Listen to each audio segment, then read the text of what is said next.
welcome to my channel. So in the today's lecture, we are going to discuss prototype model. Prototype model.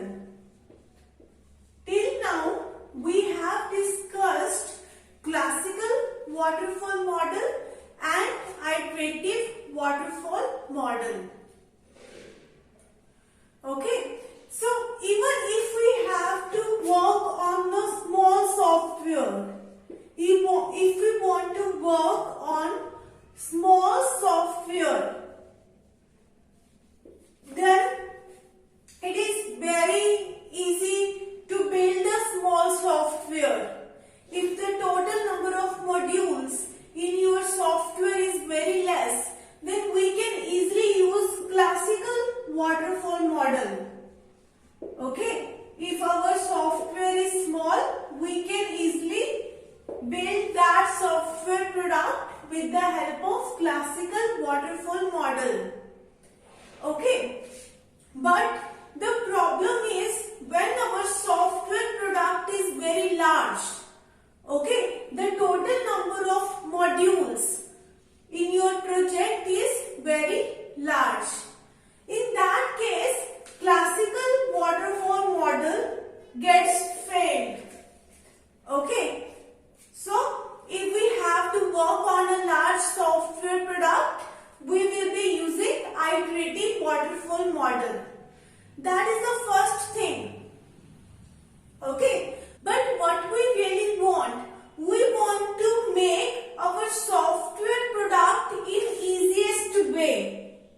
Okay, if you have watched my last video of iterative waterfall model, in that case, again and again you are getting new requirements. So again and again you have to do updations in your design. You have to do updations in your coding again and again. So that is really a headache. Okay, if we have to build a large software product, then it is very important to gather the requirements needed for your product. Okay, but there is a high chance that in the first go, your customer will not be able to tell you each and every requirement. Okay, your customer will tell you some of the requirements in the initial level. Gradually, you will get more and more requirement and you have to do updations in your each and every phase of your software product, like designing, coding, testing. Okay, so now what we have done, we want to make our software product in easiest manner. Okay, we want to make our software product in easiest manner. So, if you look at in the practical life, if we have to make our home, okay, if we want to make our home, it is actually a product. It is actually a product. I am considering it as a product. So just try to assume you start making your home without any planning. Okay, you design without having any design of your home. You start implementing your product. You start making your home without any planning. Then we would have to face a lot of problems in that. So what we do, if we want to construct a new home, firstly we make a home map. Okay, we make a home map.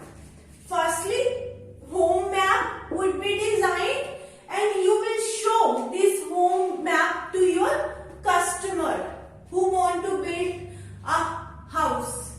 Okay, you will be showing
difficult to perform updations or modifications. Okay, so same concept is with prototyping model. What happens in prototype model?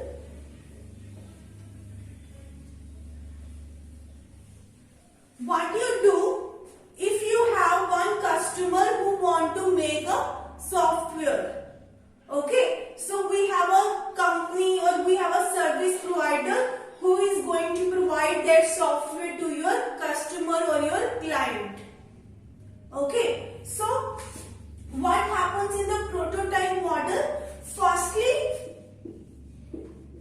you will be collecting the requirements. Okay, first step is requirements gathering. Your developer, your software programmer or your software developer who is going to build your software product, first of all going to gather the requirements from the customer. Okay, so even if your software product is very large, so there is a high chance that you might not be able to tell the complete functionalities of your product in the first go. Okay, then what happens? Once you have gathered all of the requirements of your product, now you will be going to make a prototype model like home map. Okay, this is your home map. This is a dummy. You will be making a one dummy project. Okay, first of all, you will be gathering the requirements from your customer or your client. Then you will be making a dummy project. Okay, this project would look like the original software product, but the functionalities which this prototype model is going to perform is very less. Okay, you have designed one map of your software product with less functionalities. Okay, it is not going to perform all of the functionalities which you really need in your product, but it is going to perform some of the functionalities. Okay, you are going to make a dummy project or the prototype model. Then what happens? You will give this dummy project or prototype model to your customer or your client. Okay, you will say, client, please check this dummy model. Your original software product is going to look like this. Okay, and if you have any suggestions, and now if you want to perform any modifications in your software product, you can now tell us. Because we have now not initiated working on the original product. We are just making firstly dummy product. Once client say yes to this dummy project, okay, then your software developer is going to perform the further process. Okay, then you will be moving to all of the phases of your software product. Okay, once client says that this dummy project is right, this prototype model is right, now your software development team is going to design. First of all, is going to design this software product with the help of its requirement. You might make ER diagrams here. You might make data flow diagrams. Okay. After you have completed the designing of your software product, now you are going to do coding. Okay, you will be making now coding. You will be making several modules of your software product. You may use any language to build your software product. You may use Java, you may use PHP, .NET. Okay, any languages, any programming language you might use. Okay, so this way you are going to design your product. After you have done coding, now you will be doing testing. Okay, we will now test each and every module of your product. Okay, we have a large software product. So we have divided our larger software product into several number of modules.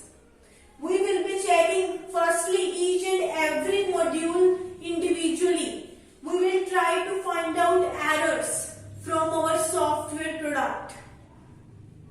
Okay. If you find any error in your software product or there is any bug in your software product, then we are going to resolve that error. Okay.